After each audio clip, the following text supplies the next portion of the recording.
This is the Tech Phantom, and welcome to episode 15 of this Dark Souls walkthrough. And in this walkthrough, I am using no shield, and I am using the composite bow to finish the game.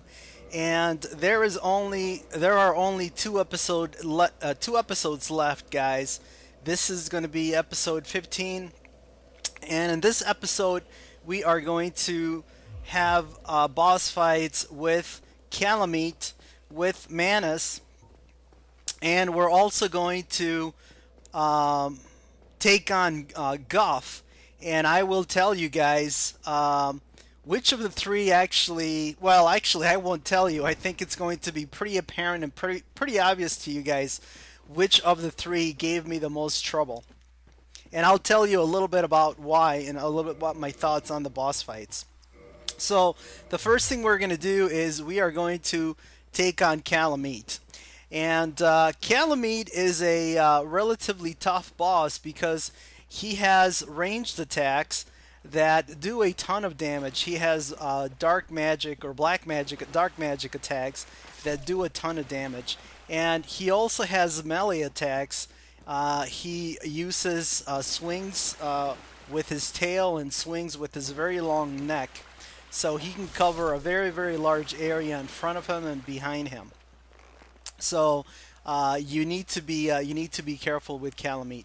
And as with all of the bosses that are left from now on, they're going to have a ton of hit points. So the composite bow is not doing a lot of damage. So even if I buff myself with power within, I'm not going to be doing a ton of damage, so the boss fights are going to be relatively long, so I'll have to pay special attention to strategy.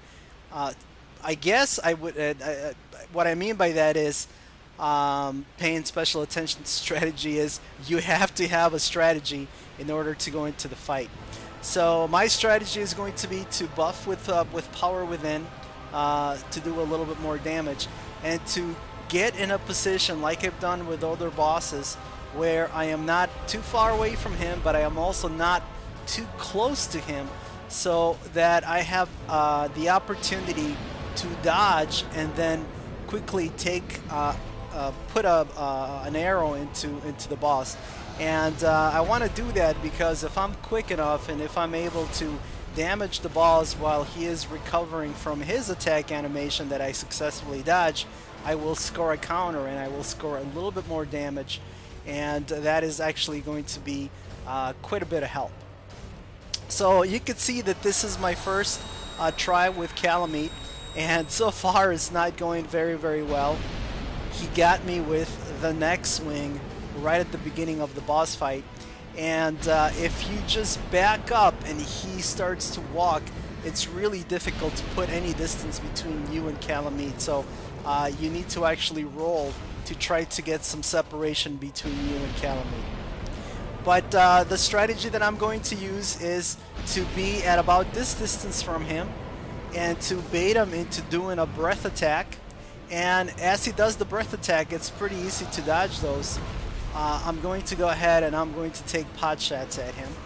And I also have to be mindful that I have enough life on me so that if I get hit once by Calamite, I don't die. So I need to keep an eye out for my life bar, and I want to make sure that it is at least 50%. And you saw there that I got hit again by that neck swing, even though I thought I had dodged it. And if my life hadn't been at 50%, I would have died. And that was just a straight out miss there. I thought I was in a safe spot where I was going to miss that sort of spray attack that he does that comes out at you in a sort of like a circle, and I didn't roll far enough, and he got me with his breath attack as I was trying to heal. But I think I have a strategy that is going to work for Calamite, and the Darkwood Brain Ring again is coming in, is helping quite a bit. So I'm very happy that I have it on. And now it's just a matter of dodging the attacks and slowly taking down the boss's life bar. And there's a situation where if I just slowly back up, I'm really not putting any distance between myself and Calamite, because as Calamite takes steps with those giant strides of his, he's able to close the distance between he and I pretty quickly.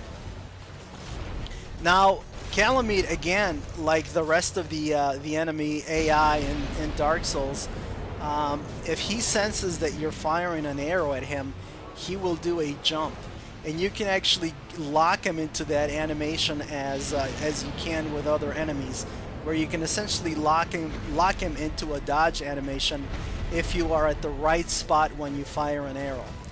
And that actually helps, because even though the enemies could easily hit you, instead their program AI determines that an arrow is coming to them regardless of where you are, and or how vulnerable you are in that situation, and they'll do a dodge. So that actually helps a little bit as far as being able to use the bow to take on these enemies. And here's this attack where he stands on his tail, and this is probably the easiest one to dodge, and the one that gives you the most time to put an arrow on him. And that circular attack, you need to make sure that you roll a lot further than you think you need to, because you saw it in the previous attempt that I thought I was far enough and he got me, and you really don't have to get hit with a lot of that dark magic breath attack of his. It does a ton of damage, and it can kill you. And when he goes up in the air, and he'll spray down the area immediately behind him, as soon as you realize that he's going up in the air, start rolling back as quickly as you can. You can also walk back with your shield, but I actually prefer to roll back as quickly as possible. Sometimes you'll break lock-on when you roll back, so walking back, if you prefer to continue to keep your lock-on, you know, that's why you'd want to walk back. But I actually think it's safer to roll back even if you break lock-on, because it's easy to reestablish lock-on Calamite because he's so big. So we have done quite a bit of damage on him. Power Within is finally worn out, and now we're in a situation where we're not doing a lot of damage on him, but he is really haven't even laid a hand on me, and I haven't had to heal that much. I've only had to heal to get the vitality back that I've lost from Power Within, but Calamite really hasn't given me any problems in this run.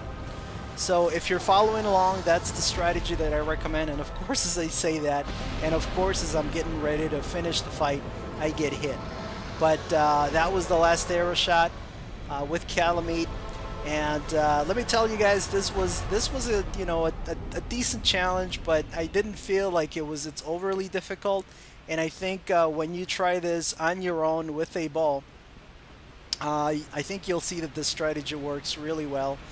I do recommend using the Darkwood Grain Ring, because it does increase your dodge capability quite a bit. So some people might say that it's a little bit of a crutch, but you know what? I am perfectly fine using crutches, especially crutches that the game happens to make available to you. So the Darkwood Grain Ring is one of my favorites. And also, I guess I should mention, I picked up the Titanite slab. That's sort of the reward that we've gotten for killing Calamite. Alright, so now we're going to do a little bit of character maintenance, and we have quite a number of itemized souls in our inventory, so we should be able to consume a bunch of them and increase our endurance. And let's repair our shield, or let's repair our equipment. Again, I've talked about the fact that that's just something that I like to get in the habit of doing. Now I'm going to switch out of Hobble's ring, and I'm going to put on the Leo ring.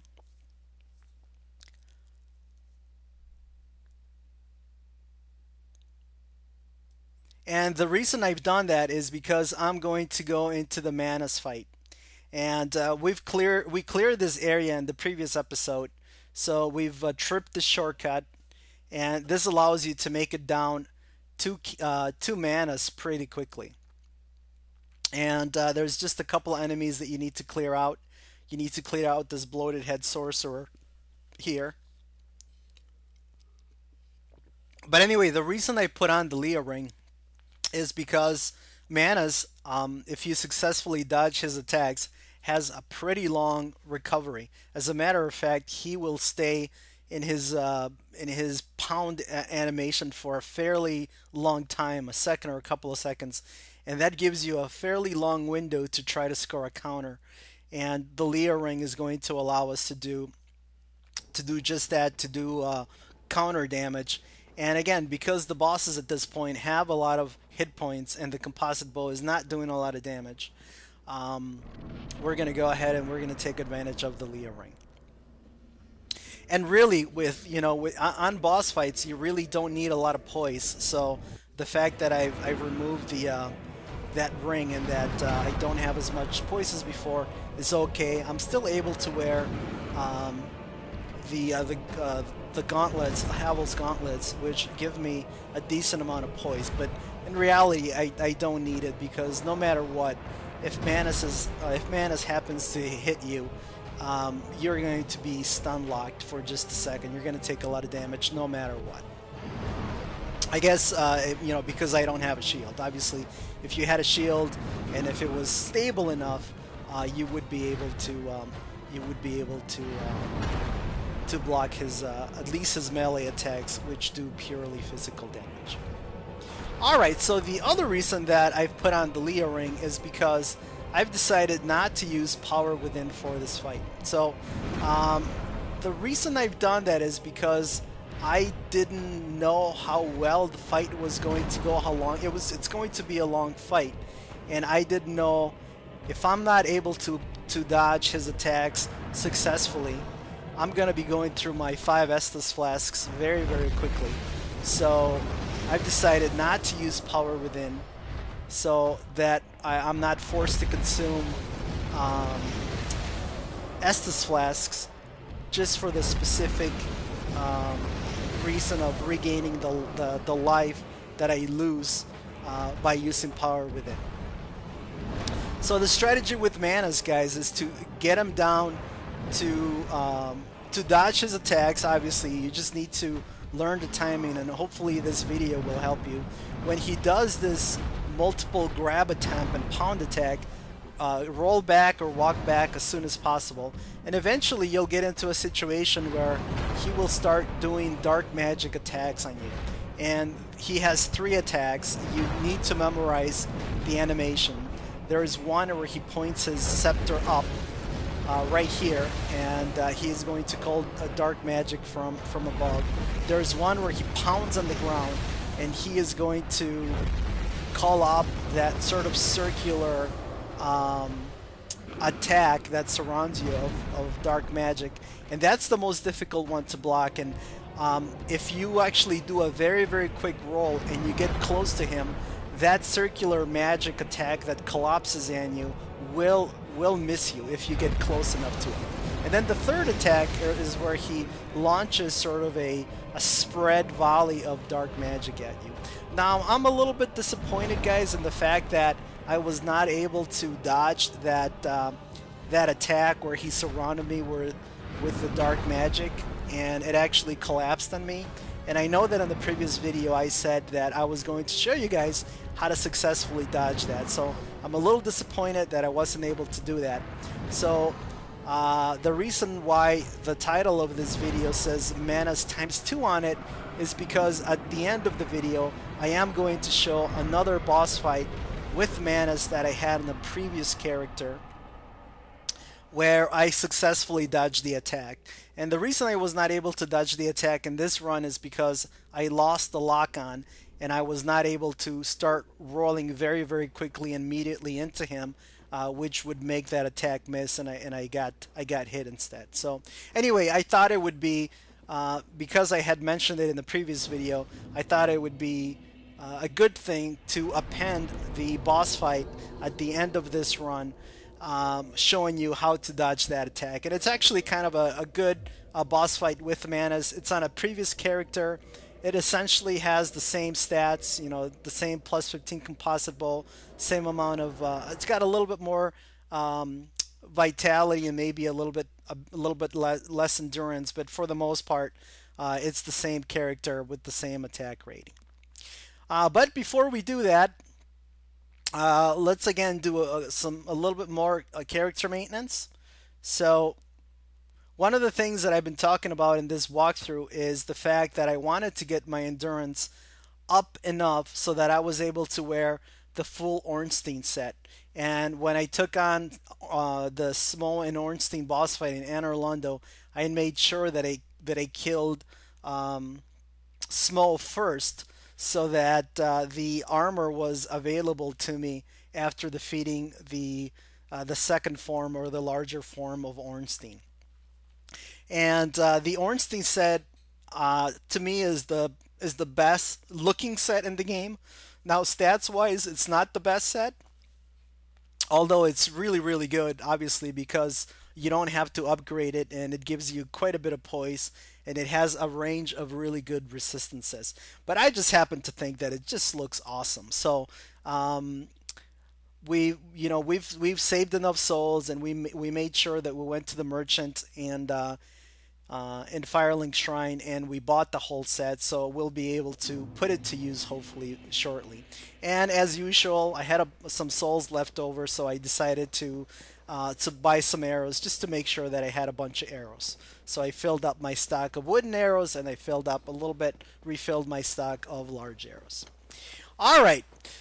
So there's only one character left in the downloadable content, and that is Hawkeye Goff, and he has probably the most intriguing and the most interesting lore of any of the downloadable content characters, in my opinion. So if you want to know a little bit more about his lore, I recommend that you check out my lore, and you can look for the downloadable content episode to learn a little bit more about Hawkeye Goff. He is my favorite character in the downloadable content. He comes across as just a very, very gentlemanly and very noble knight. Now I'm going to kill him here, which is not a very noble thing to do, but the reason I'm doing this is because I want this to be a very, very complete walkthrough. So I didn't want to show you guys, I didn't want you guys to miss the boss fight with Hawkeye Goff with a bow. Now, I have not fought Hawkeye very, very much, so one of the things that makes the fight difficult is that some of his attacks track. When he pounds down from on top of you, he can do either a 1, a 2, or a 3 pound combo, and it's difficult to tell what's coming. Sometimes when he uses the left hand, a 2 pound combo is coming. Sometimes when he uses the right hand, you don't know if he's going to do a single pound or if he's going to pound twice. But anyway, the pounds also happen to have tracking. So if you're too close to him, his pounds will track you, and they do a ton of damage. Now, what makes Goff extremely difficult is he has a ton of life.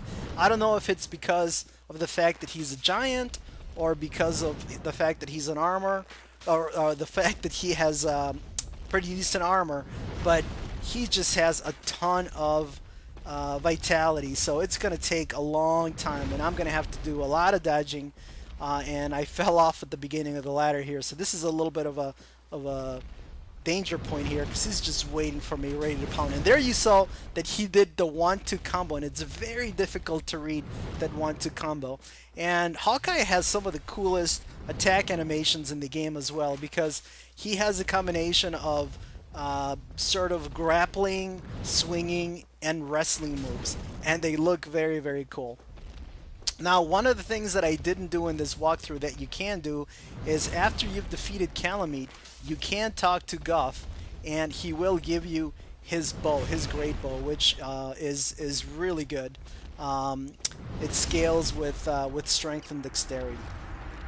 And as you can see, I was doing quite good on this boss fight, but close to when I think Goff was going to die, I actually got killed. So this time I'm going to use Power Within to try to see if I can kill him a little bit quicker, because the last boss fight took too long, and you can tell that I'm doing almost 38 more points of damage. I was doing 99 damage before, so I'm doing 137 damage. So I'm doing 40% more damage, which is quite a bit. Unfortunately, I'm doing more damage, but that's not going to face him. He does a lot of damage, and as you can see, guys, Goff is kicking my butt. So I gotta tell you, from just my brief experience, and it has to do with the fact that I fought Calamite a lot more, I fought Manus a lot more, and I haven't fought Goff that much, so I'm not as experienced with Goff. But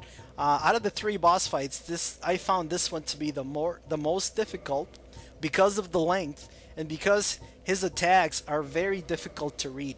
And I decided, guys, that now is the right time to break out the Ornstein set, and that's going to give me more defense. So hopefully I'll be able to take a little bit more damage from him. So I was dying when he hit me once, and I didn't have enough vitality. But I'm hoping that if he hits me once, I'll have enough vitality that I can heal.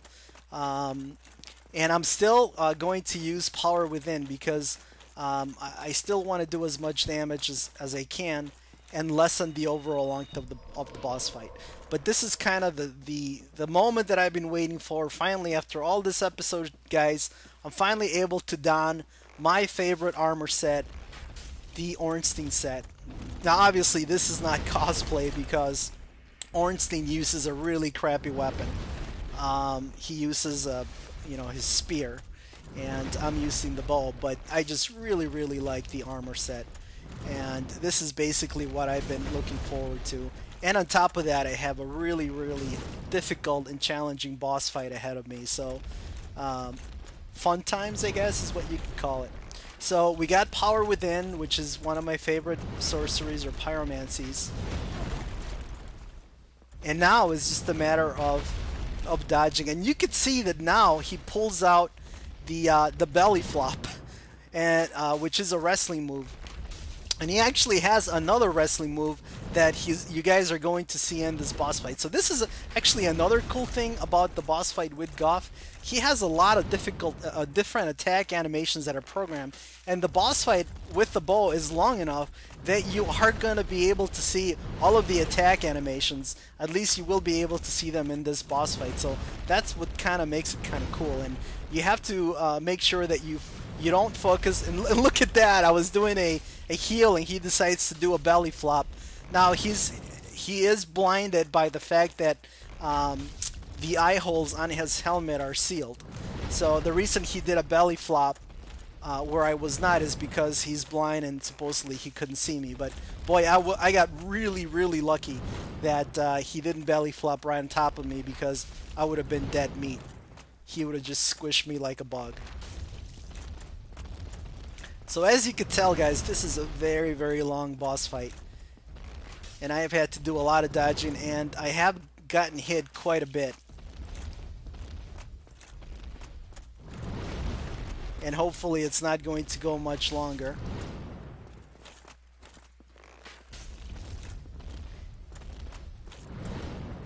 And what I'm trying to do is I'm trying to dodge his sort of his grab move or his swing move, and then immediately roll back to a safe distance and do one arrow shot. And you saw that I did 137 damage, even though Power Within has ceased, and that's because I hit a counter, and I was finally able to kill Goff. And let me tell you guys, I'm sweating bullets right now, and I gotta do a congratulatory little high five jump there, because I was pretty happy about that boss fight.